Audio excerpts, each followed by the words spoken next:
The magnificent rock song In the Air is still one of the most impressive songs over 40 years after its release, and Phil Collins is the one who created it. At the peak of his fame in the 1980s, Phil had 13 singles make it to the top 10 list in the United States and became one of the most successful songwriters of all time. However, in the past 8 years, Phil Collins's life has not been easy, from numerous tumultuous marriages to recent injuries on stage that have caused his career's future to crumble. Don't miss the video, as we will provide you with the most authentic look at Phil's tragic life in recent years. Let's get started. Phil Collins's retirement from music marked the beginning of a challenging and tumultuous period in his life, during which he turned to heavy drinking as a way to cope with the profound changes and losses he was experiencing. Initially, after retiring, Collins did not resort to drinking excessively all the time. He made efforts to maintain a connection with his two sons, Nicholas and Matthew, and spent as much time as possible with them.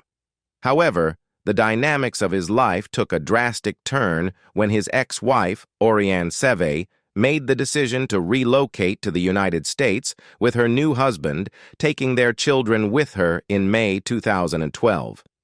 This move left Collins not only with a sense of profound sadness, but also with considerably more time on his hands, as his primary focus and responsibility, being a father, had been altered significantly. As he reflected on this difficult period in his memoir, Phil Collins acknowledged the impact that the loss of his children had on him and the coping mechanism he turned to in response.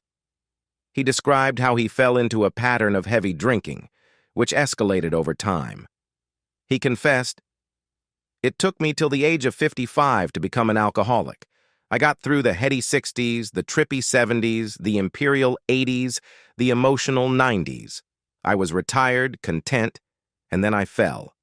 Suddenly, I had too much time on my hands. The huge hole, the void, left by my kids being taken away from me, again I had to fill somehow, and I filled it with booze, and it nearly killed me. I'm one of the lucky ones." In this candid reflection, Collins recognized that his drinking problem had developed as a result of trying to fill the emotional void left by the absence of his children.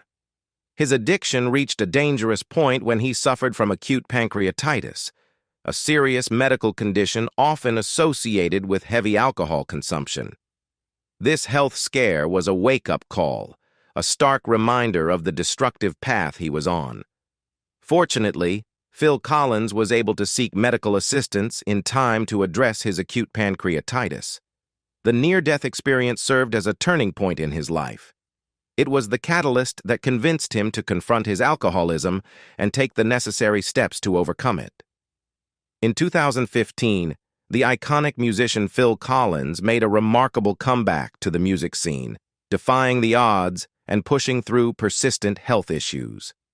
Despite his physical setbacks, Collins's determination to continue doing what he loved remained undeterred. One major contributing factor to Collins's resurgence was his relocation to Miami, which seemed to have a profoundly positive impact on his well-being. Being closer to his sons undoubtedly brought him a sense of comfort and emotional stability, providing him with a renewed sense of purpose. However, amidst his newfound happiness and musical reawakening, a shocking and debilitating health issue emerged. One fateful morning, Phil Collins awoke to a distressing discovery. He couldn't move his foot. Alarmed by this sudden development, he wasted no time in seeking immediate medical attention. As he later revealed in an interview with Rolling Stone, an MRI revealed that his back and hips were severely compromised. The situation was so dire that the doctor had to perform a complex procedure to address the issue, working on the sciatic nerve and essentially disassembling and reconstructing his back to resolve the problems. To compound his physical woes, Collins also suffered a broken bone in his foot around the same time, necessitating the use of a walking stick for mobility. These health setbacks might have disheartened many, but Phil Collins remained remarkably resilient and optimistic throughout this challenging period. In his own words, he declared, "No matter what happens, I can go out there, play piano, and sing. I'm just in a very happy place right now." Despite his remarkable perseverance and determination to continue performing after coming out of retirement, Phil Collins has been grappling with persistent health problems that have occasionally affected his ability to give live performances. These health challenges have not deterred him from pursuing his passion for music, but they have required some adjustments and occasionally led to concerning incidents. In 2017, a particularly unfortunate incident occurred when the singer had a fall in his hotel room. During the fall, he struck his head against a chair, resulting in a severe gash near his eye. Recognizing the seriousness of the injury, Collins promptly sought medical attention and received stitches at the hospital. Fortunately, he was able to recuperate without any further complications. However, as a consequence of this accident, he was forced to cancel some of his scheduled shows, which was undoubtedly disappointing for his fans and a testament to the unpredictable nature of his health issues. 2 years later, in 2019, during one of his performances, audience members were alarmed when Phil Collins experienced another fall. This time, the incident occurred while he was seated on a chair, and the chair tipped over, causing him to lose his balance and fall to the ground. Thankfully, roadies who were nearby rushed to his aid and assisted him in getting back on his feet. To the astonishment of everyone in attendance, Collins demonstrated his unwavering commitment to his craft by continuing with the performance. Remarkably, he not only resumed singing, but also moved around the stage without any signs of discomfort or concern. This incident in 2019 marked a turning point in Phil Collins's health journey. Despite the fall, he emerged unscathed, which was a stroke of good luck amidst his ongoing health challenges. It was a moment that showcased his resilience and determination to give his audience the best possible experience, regardless of the obstacles that came his way. Phil Collins's personal life has been marked by a series of ups and downs, particularly in his relationships.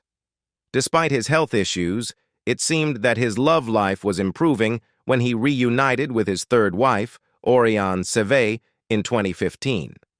However, their reconciliation took a dramatic turn, leading to a highly publicized and contentious legal battle. In a shocking turn of events, Oriane Seve not only left Phil Collins again, but also remarried someone else while continuing to reside in her ex-husband's lavish mansion, valued at a staggering $40 million. The situation quickly escalated into a bitter legal dispute that lasted for 4 arduous months. Collins was determined to have the squatters removed from his property. One of the most controversial aspects of this conflict was Seve's decision to sell some of Phil Collins's precious music awards and gold discs. This move elicited strong reactions, including disapproval from Collins's son Simon. In an interview with the Daily Mail, Simon expressed his sympathy for his father, stating, "I really feel for my dad. It's just a low thing to do. I don't understand why Oriane would do that. Some things are priceless and should not be sold. Tokens of your life achievements are certainly one of them." Simon's words echoed the sentiments of many who felt that the sale of these cherished mementos was deeply disrespectful and hurtful. Adding further complexity to the situation, Oriane Seve took legal action against Phil Collins, claiming that he owed her half of the mansion's value since it had been considered joint property. This legal wrangling intensified the already acrimonious dispute, with both parties vehemently defending their positions. The public watched as this bitter legal battle unfolded, with both Collins and Seve steadfast in their respective claims. The conflicts between them remain unresolved, and the tensions persist. However, it is hoped that, in time, the former couple will find a way to work through their differences and reach a more amicable resolution. In another aspect of Phil Collins's life, in the early stages of his adult life, when he was just 21 years old and embarking on his journey as a professional musician, a profound tragedy struck his family, leaving an indelible mark on his life. The events that unfolded during the winter of 1972 would forever alter the course of his life and shape his perspective. At the end of that fateful year, Phil Collins received heartbreaking news that his father, Greville, had fallen seriously ill. The distance that had separated them for several months heightened his anticipation of the impending family reunion during the holiday season. Phil, eager to ensure his father's presence, made a call to confirm his attendance, setting in motion a series of events that would forever haunt his memory. During the conversation with his father, everything appeared to be fine, and Greville's condition was not mentioned. It was a pleasant exchange, and Phil had no reason to suspect the impending tragedy. However, his world was shattered when he received a devastating call from his brother, Clive. The news was crushing. Greville had suffered a heart attack. Greville was promptly rushed to the hospital, where he received medical treatment. The family, in a state of concern, breathed a sigh of relief when he was eventually discharged and sent home. It seemed that the worst had been averted, and there was a glimmer of hope. Yet, the following morning, the situation took a dire turn. Greville's health deteriorated rapidly, leaving the family in a state of panic. Clive, Phil's brother, had to take urgent action, rushing their father to a nearby hospital in Southend as the gravity of the situation intensified. It was Christmas Eve, and the sense of impending tragedy hung heavily in the air. Despite the best efforts of medical professionals, Greville's condition continued to worsen. On Christmas Day, at the somber hour of 8 a.m., the Collins family faced the heartbreaking reality that Greville had passed away. The holiday that was meant to be a time of joy and togetherness was forever marred by the loss of their beloved father. Phil Collins's unwavering dedication to his role as the frontman of Genesis, a position he assumed in 1975, had a profound impact on his personal life, and perhaps nowhere was this more evident than during the pivotal moments surrounding the birth of his first son, Simon. The sacrifices he made for his musical career were both a testament to his commitment and a source of tension in his family life. Just days after the birth of his son, Simon, Phil Collins embarked on a grueling 2-year tour with Genesis. This decision to prioritize the band's commitments over being present for the birth of his first child weighed heavily on him, as he would later reflect in his memoir. In theory, Genesis could have delayed the start of the album so I could be home for the birth without any panic or emergency dashes back over the North Sea. But this is Genesis, and the show must go on. In hindsight, I could have said, "Fight, Genesis, I'm off to look after my wife." But we're all expected to give everything to the band. Collins's willingness to put the band's needs first underscored the intense dedication and sense of responsibility he felt toward Genesis and his fellow band members. However, this choice was not without its consequences, particularly in his personal life. His first wife, Andrea Bertorelli, held a different perspective on the situation. In an interview with the Daily Mail, Bertorelli revealed her feelings about Collins's transformation into the lead singer of Genesis. She believed that the newfound popularity and responsibilities had gone to his head, causing him to prioritize the band above all else. The tension between them was particularly palpable during the time surrounding their son's birth. Simon's birth was 2 weeks later than initially expected, putting additional pressure on Andrea Bertorelli to give birth promptly, as it was causing delays to the band's tour plans. In the end, she had to be induced, and shortly after giving birth, she found herself alone as Phil Collins left for the road just a day or two after she left the hospital. This experience left Bertorelli feeling abandoned and neglected during what should have been a joyous and emotionally supportive time for their growing family. The divorce between Phil Collins and Andrea Bertorelli in 1980 marked a significant turning point in both their lives, and the aftermath of their separation was marked by public attention, controversy, and a prolonged period of emotional turmoil. Following 5 years of marriage, their union came to an end, leaving Phil Collins deeply devastated by the split. In a very public manner, he shared his side of the story, suggesting that Andrea had run off with a decorator. One of the most notable and controversial incidents during this period was his performance of In the Air Tonight, on Top of the Pops. During the performance, Collins symbolically set up a paint bucket and brush on stage, an act that was seen as a direct reference to his claim that Bertorelli had left him for a decorator. This dramatic gesture underscored the emotional turmoil he was experiencing and his willingness to express his feelings in a highly public manner. In interviews and public discussions, Phil Collins did not shy away from addressing the personal and emotional aspects of his music. When the meaning behind In the Air Tonight was brought up during an interview with Playboy, Collins responded candidly, saying, "People ask me, aren't you embarrassed? You're putting your private life out for all the world to see. It's like I oughtn't to let people see that I was hurt, that I cry, that I do unmanly things. But I'm not embarrassed by it." This openness about his emotional struggles and vulnerabilities was a hallmark of his approach to his music and personal life. However, for Andrea Bertorelli, the aftermath of their divorce was marked by years of having her private life dissected and exposed to the world, as Collins's fame continued to grow. This period of prolonged public scrutiny took its toll on her, as she was often depicted solely in the context of her relationship with the famous musician. In 2015, after enduring the repercussions of their divorce for 35 years, Andrea Bertorelli decided to go public with her side of the story. Her revelations included the emotional toll of Collins's absence during tours and the intense arguments that gradually drove them apart. She also dropped a bombshell by disclosing that both she and Collins had been unfaithful to each other during their marriage.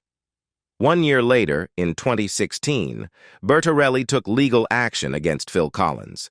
She sued him for the statements he had made in his autobiography, Not Dead Yet, asserting that the book contained falsehoods and presented a false narrative of their life together. This legal action further underscored the complex and contentious nature of their post-divorce relationship.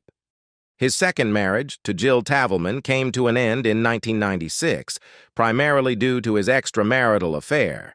Despite initial efforts to salvage their relationship, the damage inflicted by the affair had already taken its toll, and the couple found that they no longer loved each other as they once had. The situation was further exacerbated by Phil Collins's extensive touring commitments in Europe and North America during this period. Faced with the difficulty of communicating his feelings while on the road, he made the decision to put his emotions into a detailed letter. Unfortunately, due to the constraints of his tour schedule, he chose to send the letter via fax, believing it to be the most reliable means of communication. However, what was meant to be a private and sincere attempt to convey his feelings quickly turned into a media frenzy when the contents of the letter somehow found their way into the public domain. The unintended scandal that ensued painted Collins as attempting to divorce his wife through fax, which was far from his original intention. This incident added another layer of complexity to the dissolution of his second marriage, and highlighted the challenges of maintaining personal privacy in the public eye. In 1999, Phil Collins embarked on his third mariage, this time to Oriane Seve. The couple welcomed 2 children together. However, the postnatal depression that Oriane experienced following the birth of their second child led to a series of arguments and disagreements that ultimately drove a wedge between them.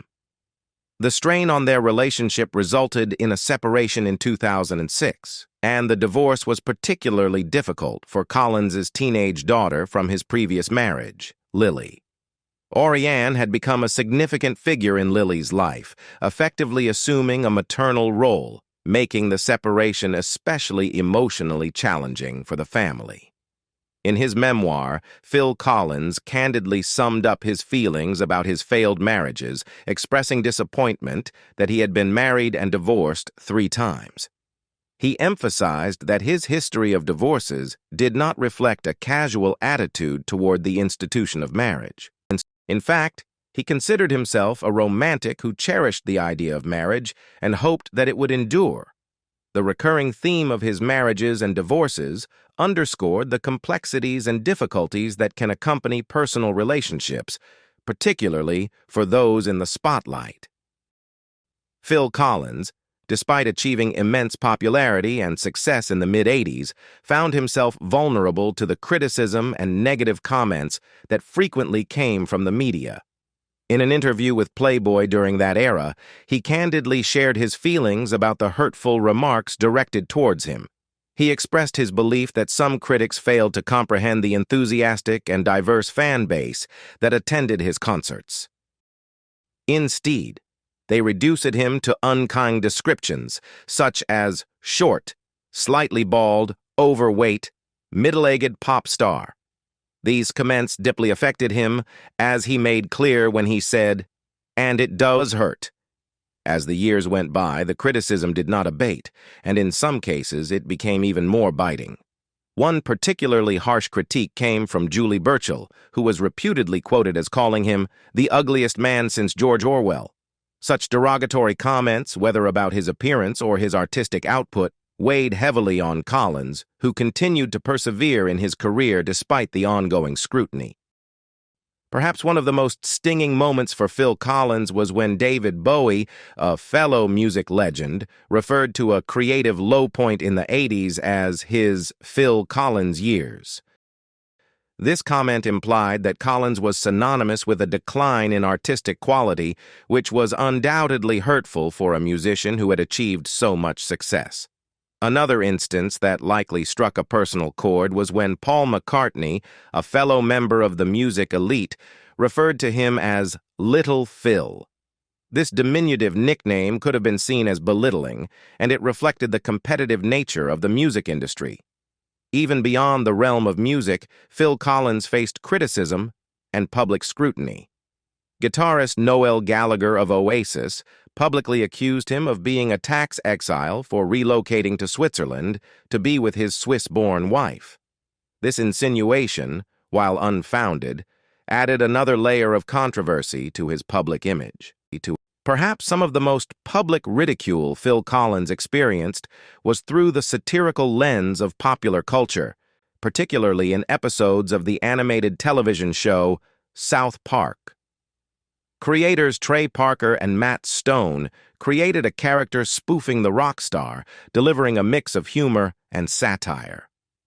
While this was not exclusive to Collins, as many celebrities have been lampooned on the show, it added to the challenges he faced in dealing with public perceptions and portrayals.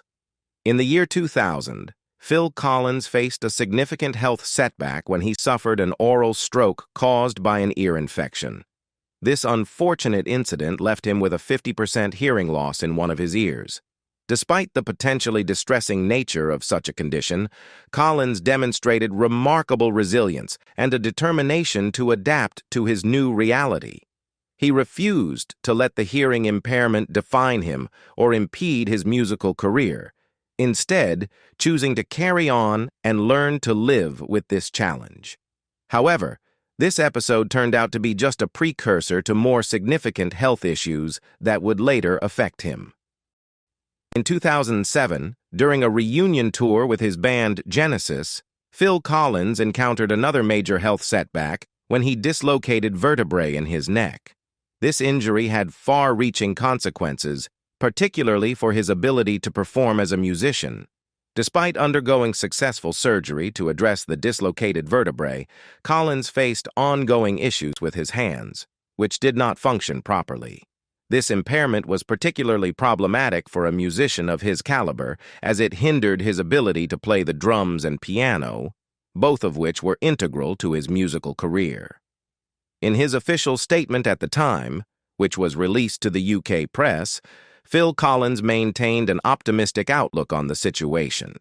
He expressed hope that with time, his condition might improve. He said, "Maybe in a year or so it will change, but for now, it is impossible for me to play drums or piano. I am not in any distressed state. Stuff happens in life." This statement reflected his resilient spirit and determination to face challenges head-on, even in the face of setbacks that directly impacted his ability to pursue his passion for music.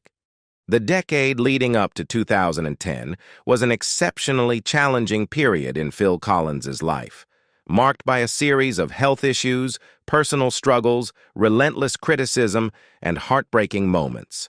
These circumstances had taken a severe toll on his mental and emotional well-being, to the extent that he candidly admitted to having thoughts of ending his life during his lowest points. By the time 2010 arrived, Phil Collins found himself in a deeply troubled state, overwhelmed by a sense of emptiness and despair. A culmination of distressing events had shaken him to the core. One of the most significant blows was the fact that he could no longer play the drums, which had been a cornerstone of his musical career for decades. Additionally, his attempt at transitioning into Broadway, a new creative venture, was not proving successful. The dissolution of his third marriage had added to the personal anguish he was experiencing. In an interview with Rolling Stone, Phil Collins offered a glimpse into the depth of his depression and the dark thoughts that plagued him. He expressed the idea of writing out his own character from the story of his life, contemplating scenarios in which he might disappear or meet a tragic end in a hotel bedroom, only to be forgotten as life moved on. In a more haunting revelation, Collins went on to describe the gravity of his darkest moments. He shared that while he wouldn't consider taking his own life by violent means, such as shooting himself, he contemplated less painful methods, such as overdose, as an escape from his suffering. Yet he acknowledged that he couldn't bear to do something so drastic to his children, which acted as a deterrent. He cited the example of a comedian from the 1960s who had ended his own life, leaving a note that read, "Too many things went wrong too often." Collins acknowledged that he often thought about such tragic incidents and the profound sense of hopelessness that must have driven those individuals to such extremes. Phil Collins's decision to retire in 2011 marked a significant turning point in his life and career, driven by a combination of factors that had gradually eroded his connection to the music industry and fueled his desire for a different way of life. One of the most compelling reasons for his retirement was the physical limitations he faced. No longer able to play the musical instruments he loved due to health issues, Collins found himself detached from the very essence of his musical identity. His inability to participate actively in the creative process and live performances, which had been integral to his career, was a source of immense frustration and sadness. Additionally, Collins's decision to retire was influenced by the changing landscape of the music industry and his own professional relationships. His contract with Atlantic Records in the U.S. had ended, and he no longer had strong connections with the label's executives. Without a compelling reason to remain with the label, he chose to step away from the music business. With retirement came a newfound freedom in his daily life. Phil Collins embraced this opportunity to spend more time with his youngest children, who became the focal point of his daily routine. He took on the role of picking them up from school every day and relished the moments he could share with them during weekends and holidays. This shift in priorities allowed him to forge deeper bonds with his family and be a more present father. However, despite the joy he found in being with his children, there was an underlying sense of melancholy stemming from the circumstances that had led to his retirement. In an interview with FHM magazine, Collins articulated his reasons for leaving the music industry, expressing a sense of disconnection from the evolving landscape of music and the entertainment industry as a whole. He conveyed his belief that he no longer belonged to that world and doubted whether anyone would miss his presence. This sentiment highlighted his growing sense of isolation and disillusionment.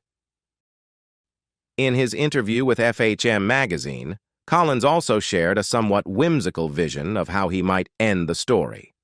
He playfully suggested the idea of embarking on a mysterious biking holiday and never returning, a notion that reflected his desire for a clean break from the public eye and the music industry. What do you think about the tragedies that Phil Collins had to go through? Leave us your comments in the section below. We hope you have found this helpful video. Don't forget to leave a like, share, and subscribe to the channel if you like it. Thank you for watching this and see you in the next videos. Goodbye.